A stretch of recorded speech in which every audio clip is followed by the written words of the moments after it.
Hello, Southfield. I'm Souzan Hanna, the Sustainability Planner at the City of Southfield. We have many exciting sustainability initiatives here at the city, and I'm here to highlight some of the most important and some of the most exciting projects we have going on. So why is sustainability important for us? Well, sustainability is important on a national level and a global level, but here in the city, we really want to enhance the quality of life for residents and become an attractive community for people to live in, have their businesses headquartered here, and for people to play in and enjoy our many wonderful amenities that we have.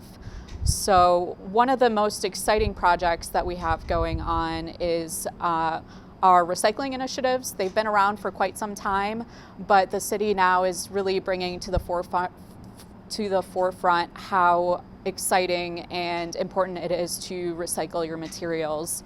I'm standing next to our new solar-powered Big Belly recycling bins. They are meant for regular trash as well as recycled materials.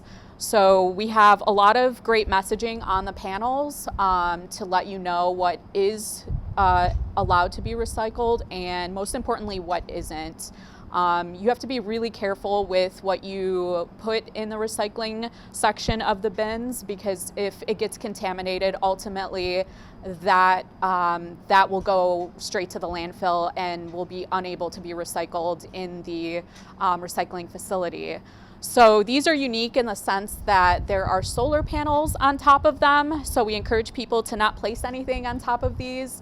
The solar panel amenity, essentially it's a compactor inside, so it will reduce all the garbage, all the recycling, and just compact it so we have more space.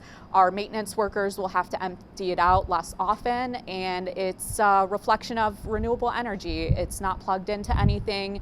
It is solely dependent on solar energy to use the compactor. So the recycling actually goes hand in hand with another initiative we're working on, which is our food waste elimination study. We are partnered with a local nonprofit called Make Food Not Waste. They are working on a grant-funded study for the city to identify what it would take to completely eliminate food waste in the city of Southfield. And this goes hand in hand with reduction of greenhouse gas emissions, just an overall healthier planet by reducing the amount of food that goes in the garbage, saving people money to be able to budget for the right amount of food they need in their homes, educating businesses to reuse some of their food to potentially make a new dish on their menu. So we're exploring a lot of these initiatives. We hope that this plan will be adopted by City Council early next year. And for more information on that initiative, you can check out this most recent City Council meeting. Thank you. Of our meeting, Mr. Planner. Good evening. We have Ms. Souzan Hanna, our sustainability planner, who's going to introduce the first item.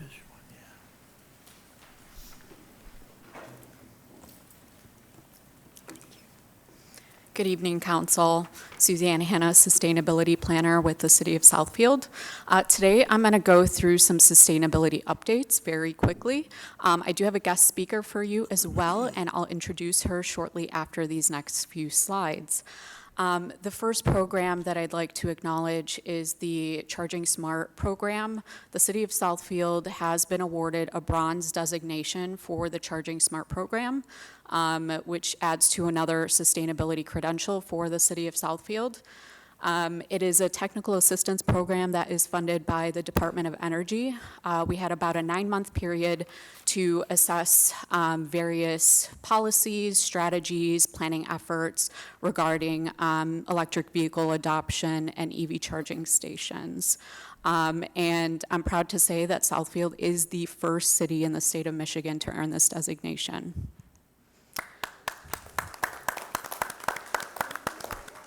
Thank you. So just to quickly summarize how we accumulated these points, the table shown is just a summary of what it would take to earn a bronze designation.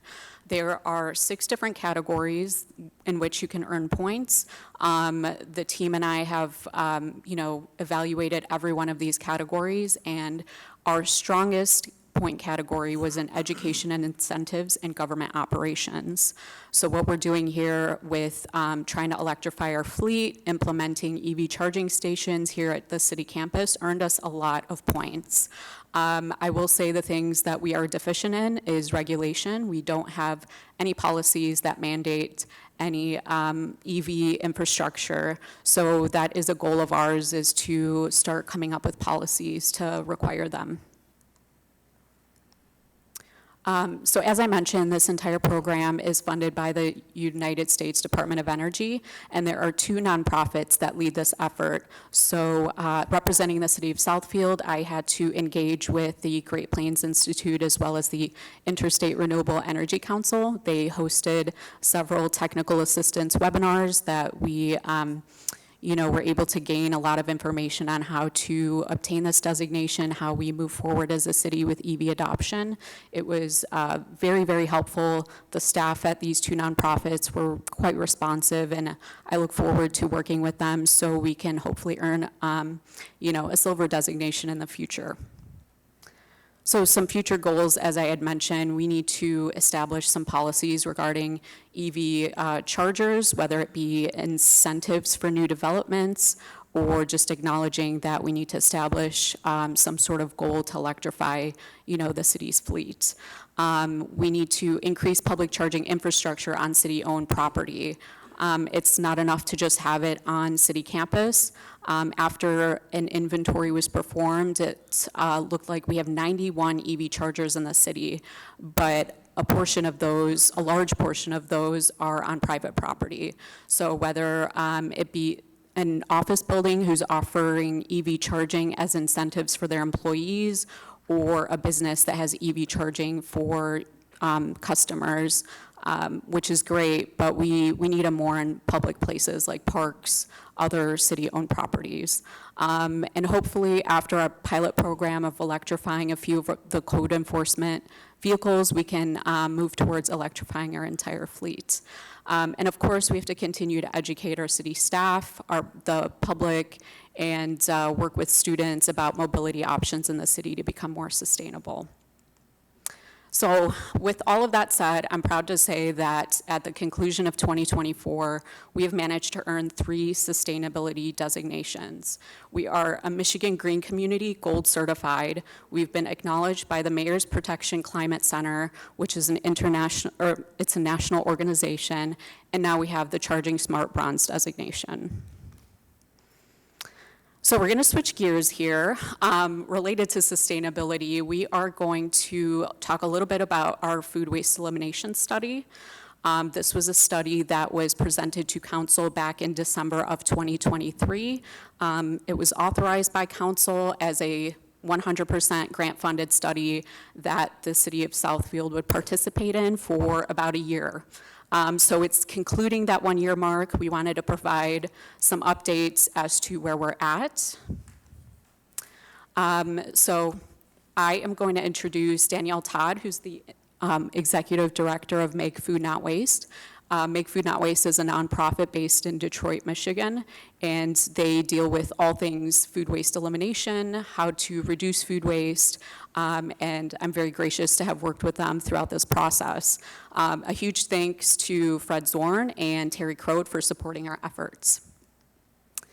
So the objective of the study was, what would it take to completely eliminate food waste in the city of Southfield? That is the most extreme scenario you can get, but that was the objective of the grant-funded study. So we hope to create this model to inspire other communities to adopt food waste elimination policies, implement projects that would reduce food waste, and ultimately reduce our greenhouse gas emissions. So with regards to the state of Michigan, the My Healthy Climate Plan has a goal of reducing food waste by 50% by 2030. This plan obviously takes that to the most extreme case, which would be 100% by 2030. And with all of that said, I am going to hand it over to my co-presenter, Danielle, and she'll give you some details about what we found for the pilot study.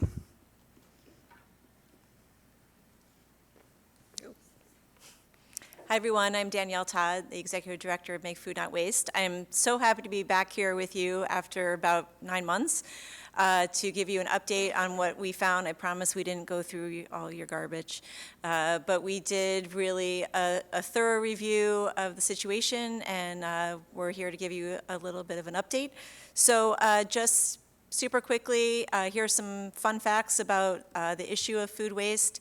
It's considered by many to be pulling the emergency brake on climate change, and that's because when we put food in landfills, it releases methane, which is one of the most harmful greenhouse gases, and it's also one of the easiest things that we can do is to keep food out of our landfills.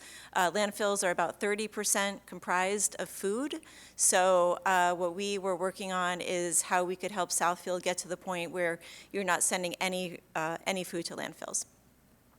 This is a list of the groups that participated in the study. We really brought in a lot of great minds to work this out. And I won't go through all of the key learnings. I know that you have a copy of this presentation that you can always look at later. But we did find from the surveys that we did of residents were really interested in compost collection. We had a really good response from businesses as well. We learned that there are a lot of best practices around the country, around the world that we can bring to bear if and when we roll everything out here in Southfield. These are what we found to be really compelling, that if we were to get to the point where we can enact the plan that we've outlined, that residents of Southfield would see $38 million in financial savings, which is pretty incredible, and restaurants about $1.5 million. This all goes back to the amount of money that residents, this is just an average, the average Michigander spends $759 a year on food that they don't even eat. And so helping people make that connection can really put a lot of money back in their pockets and their budgets. It diverts tens of thousands of tons of emissions and millions of dollars in the social cost of carbon.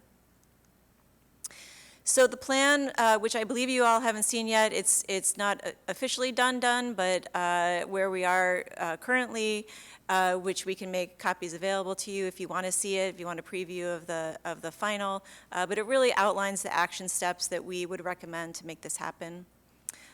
These are some examples from the plan, just to point out that look how thorough this is. So much detail. Where we are with this now is that if we go forward with implementing the plan, we would really look to our local service providers that have the skills and the competencies to roll this out. We would be looking for grants to make all the programs happen, except for curbside composting. I'll get to that in a second. And the plan is would go for 3 years, and as soon as funding is available, we're able to begin. We have outlined the role of the city. A lot of it is really just supporting the efforts and incorporating it into city planning where it makes sense. And it would involve a food scrap collection program for residents, but that is something that I've outlined here. So you may all be familiar with the issue of priority waste, purchasing Green for Life. That caused a little bit of slowdown on our end of working with them to identify the costs associated with what it would be to do curbside composting. So we're going to be spending the fall working out all those final numbers for you, and we'll be back in January to give you the final information. This is our contact information if you want to reach out to us directly, but as I said, Souzan can give you copies of the plan as it stands. So far, we're just really excited to be working here in Southfield, and thank you for this opportunity.